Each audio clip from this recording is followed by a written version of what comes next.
What's up, Max? Man, it's another Monday. I'm happy as I can be. I hate to see the football season just about over, but we got some really good games left, I think, for these conference championships around the country. So, and I don't know that the top four are settled yet, obviously, with Alabama and Georgia playing this week now. So somebody's going to have to drop out. And, I think it's an exciting time there, Barry. Max, ease the Alabama fans' mind. With the Michigan loss and the Alabama win, I think Alabama's in the Final Four regardless of what happens on Saturday. Do you agree? Yeah, I agree. I think that even if they lose, if they should lose, I think it'll be a close score, and Alabama may drop 4. But I think, they played too well all year long, to drop out. And look, we saw them do it last year, which I don't think last year's team was quite as good as this one, to tell you the truth, from top to bottom. So, I think the committee, I'll be interested to see really on the boat, and I don't know what kind of conversation will come out from the committee tomorrow night when they release it.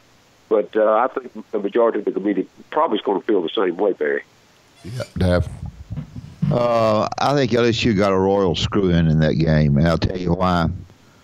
First of all, I know the guy's knee was on the ground, but they intercepted that football after they had a 3-0 lead in the first overtime. The guy ran 3 or 4 feet with the football and dropped it, and they called it an incomplete pass. I think that's wrong. Well, Coach, how many times have we seen a bunch of things this year about officials, and certainly I'm not one to say it doesn't need to be tightened up, but along the human elements involved, and we got instant replay, I don't know that those guys aren't doing probably as good as they can do. And I'm not saying I'm not necessarily saying you. So you think that was the right call? I don't know whether it was the right call or not. I mean, I think from what I saw, the angle, the guy's knee was down. No, I'm not arguing about that. The first overtime, LSU kicked the field goal to go ahead 3-0. Right. Okay. When A&M got the football, LSU intercepted the football and ran with it 2 or 3 feet before he dropped it. Right. And they called it, and the game is over at that point. Game's over. Yeah. LSU's won, and they called it an incomplete pass. Well, I think on that one, now again, just thinking back, a judgment call probably didn't have full control. And I know he took a couple of 3 steps with it. And how many times have we seen that? On judgment calls on that, how else are you going to call it? You're going to call it intercepted. Well, yeah, but you do, but obviously the official did. So, I can say I think in that it appears was a judgment call from his perspective, and I don't know. I don't have an answer for that. I think we're always going to have those kind of questions, though. Anytime we got the human element involved.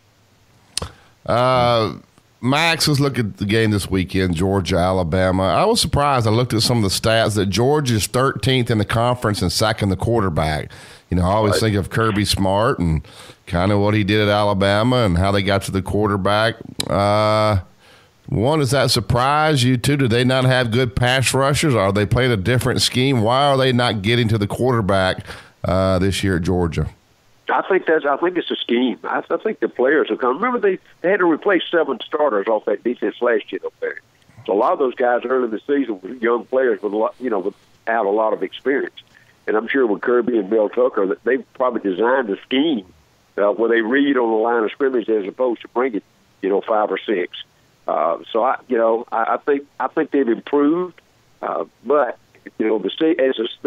that defense had to grow up as the season went along.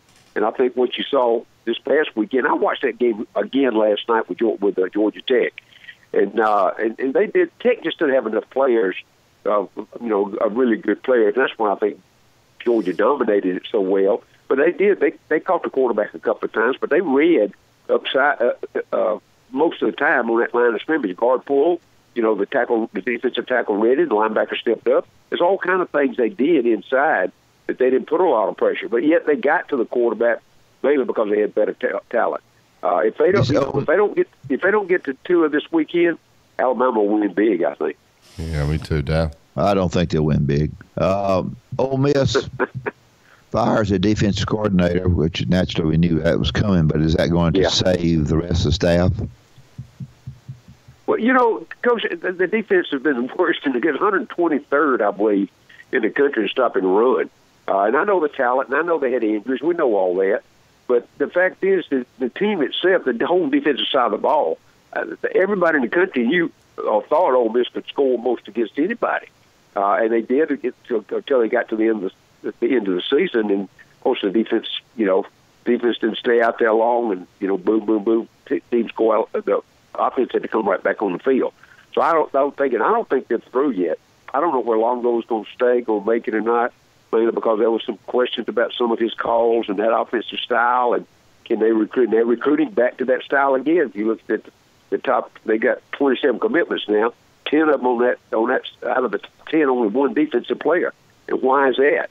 We're hearing all kind of rumbles over here about the inconsistency of the staff itself. They don't get along too well. Everybody's pulling fingers now. So I think it's going to be interesting to see. He had to go first. I don't think there's any doubt for almost any fan in this state, and they tell you, the ones that went to every ball game, that the defensive side of the ball was the big weakness. Well, I think when you got something like that, you're going to have some turmoil, finger pointing, and not have control of the dressing room and all the things that go with at least a winning, stable program. They didn't have it at Ole Miss, so somebody had to go, and Weston McGriff was the first one. Yeah.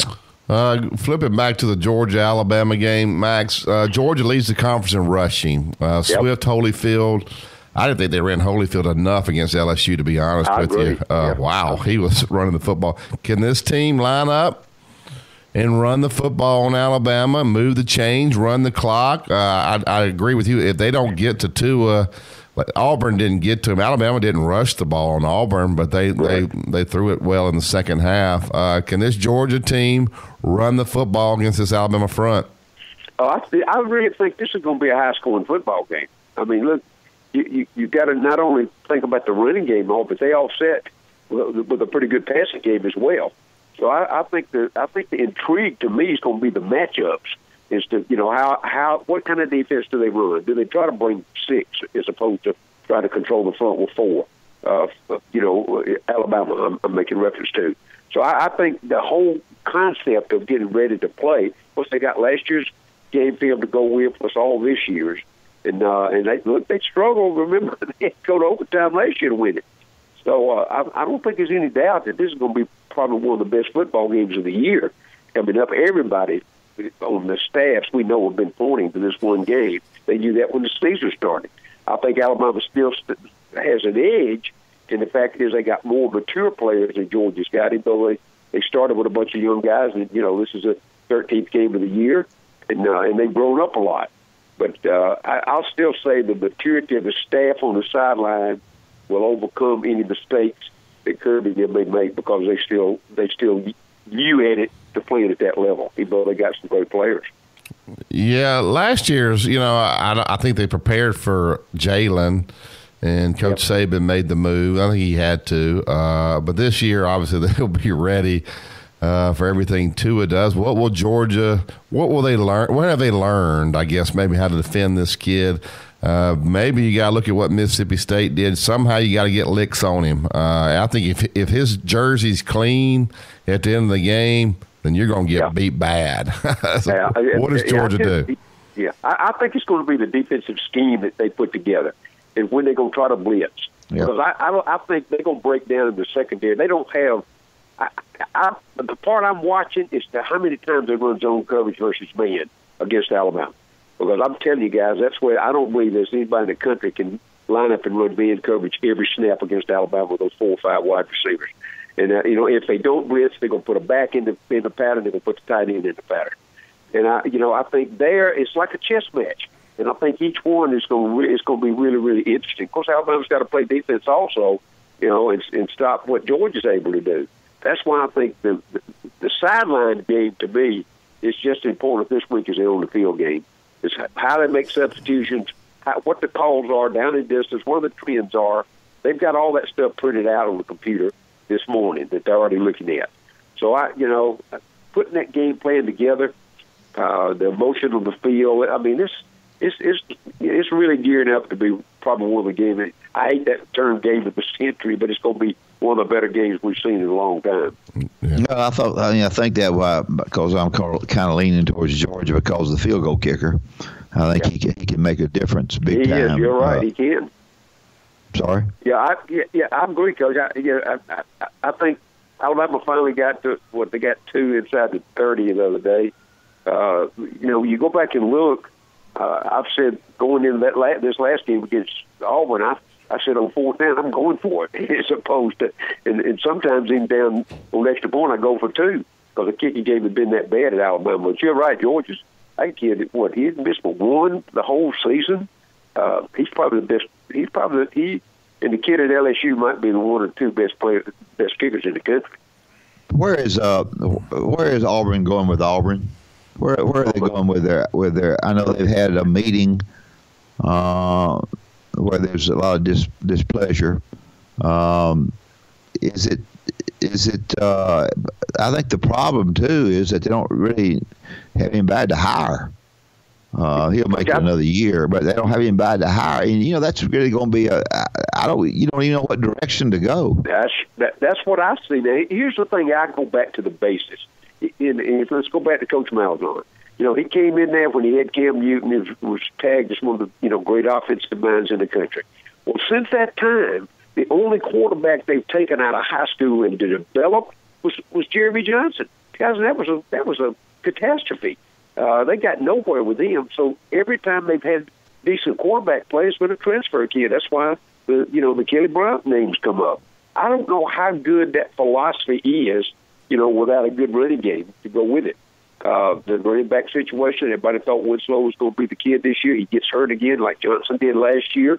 When the running game goes down, the offensive front was inadequate. They had 4 you guys coming back to replace those 5 starters from last year. I mean, I think for some reason the internal organization with the right coaches with the players just is not there. And I think it's evident. To answer your question, I don't have a clue. I think Coach Malzahn's going to keep replacing assistants mainly so he can survive, to tell you the truth. Of course, he's got the big contract. We've heard all the stories about the buyouts and all that stuff. But, he's pretty well sure he's going to get another year. So what does he do? I think Chip Lindsey probably is gone. When he goes to, I heard he's going to South Alabama as the head guy. I don't know what Steve Campbell's doing down there, but they did win this past weekend. So, there's a lot of turmoil going in. But you know what? Probably, even to the point of Dabo Swinney's lashing out at his fan base this morning. The fans of Clemson's not happy. So I'm just saying, when you get a lot of turmoil outside the program, sometimes it's a lot of to what's going on inside. Max, one thing you have to have down there, I think, and I know the X and O's are very important. They got to have somebody with a dynamic personality. Right, I agree. The media writes about that doesn't mind to jump on Nick Saban. Yeah. That doesn't mind to make Auburn. This guy, a guy with let me go hear his press conference because he's fixing to say something nobody likes, and he's a tough. That's the kind of guy they need. Yeah, I know. I agree with you 100%, Coach. That's right. But you know what? Internally, I don't know who makes. I don't know who makes the decision. After next year. Yeah. You're right. After next year, but again, you going to have to go where you go find somebody. I don't think it's in this part of the country. I think you might have to go maybe somewhere in the Big Ten, maybe the Big 12.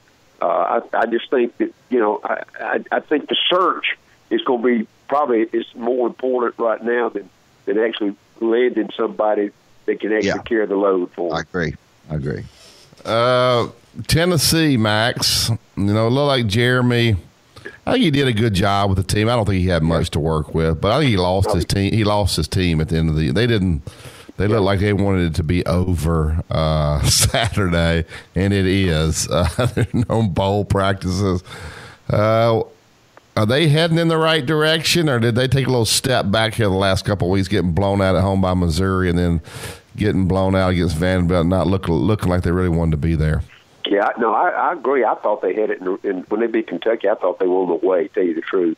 But evidently, and I don't know what happened inside. I don't know if he pushed him too hard in practice, or he tried to call out some more of them. We all knew going in that they had to be purging from players that didn't want to play. And maybe he did push them, and I think he did lose them. I thought they could beat Vanderbilt. I'll be honest with you. I really thought they could. Thought it'd be a close ball game, but I thought they could come back and win that one. That didn't happen. So I still want to believe he's headed in the right direction. I can't wait to see this recruiting class, and then we'll get a chance to watch him in the spring, to see how much improvement. But I think he's not as bad, nearly as bad as Arkansas. But the fact is, they had to go through. I think the end results probably at the end of the season was like Arkansas, that they didn't have enough players. They just didn't.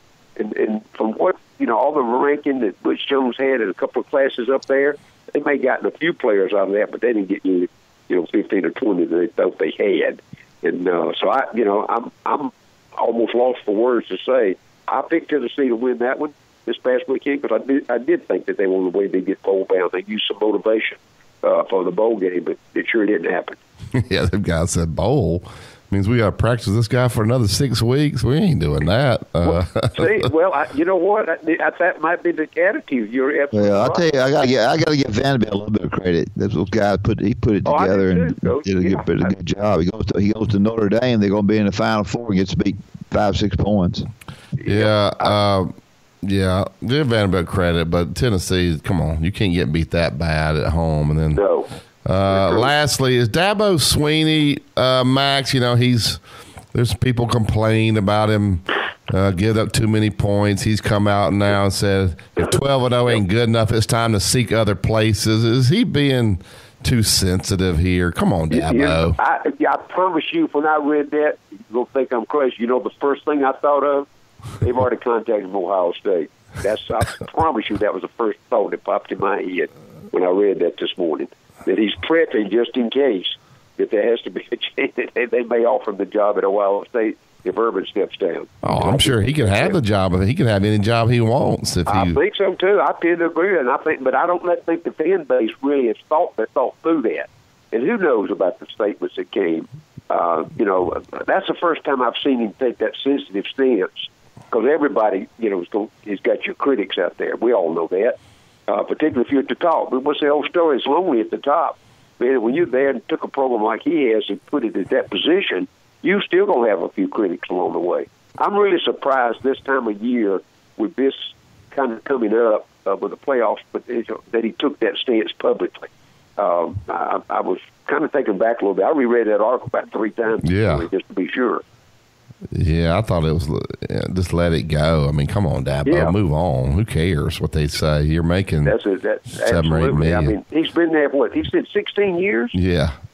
Good gosh! I mean, he should know where every critic is in that whole fan base. He really should by then. But I promise you, whoever's criticizing this won't be the first time that's right. Happened.